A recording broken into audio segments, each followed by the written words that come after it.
সুপ্রিয় দর্শক মণ্ডলী, এ পর্যায়ে দেখতে পাচ্ছেন যে আমি এই মুহূর্তে দাঁড়িয়ে আছি ভোলাগঞ্জ সাদা পাথর, যেটি সিলেট জেলার অন্যতম পর্যটন একটি কেন্দ্র।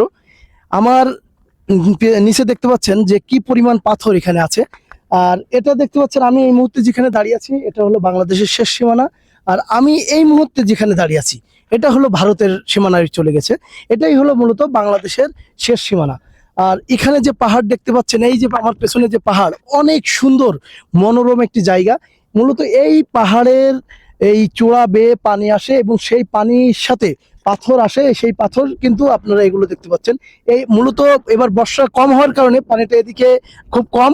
আর এই দিকে দেখুন, এই পানিটা চলে আসছে এদিক দিয়ে। আমাদের বাংলাদেশের যারা পর্যটক আছে তারা দেখুন কি পরিমাণ পর্যটক এখানে আছে। তো যারা এখানে ঘুরতে আসতে চান তারা আরেকটু বর্ষা হইলে, আরেকটু বেশি পরিমাণ বর্ষা হইলে তখন আসবেন।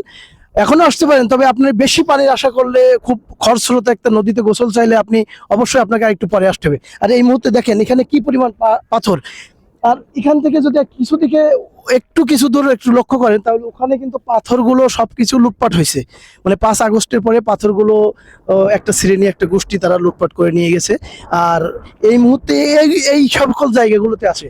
তো আপনারা যেটা দেখতে পাচ্ছেন, এই যে পেছনে যে মানুষজন আসতেছে দেখেন, এনারা কিন্তু ভারতের নাগরিক। মানে ওই পাশে তাদের বাসা।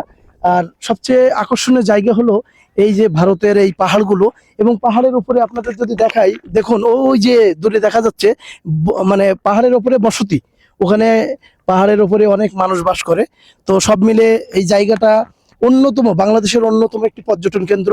আপনারা আসবেন, ঘুরবেন, দেখবেন বাংলাদেশকে। ধন্যবাদ, ভালো থাকবেন।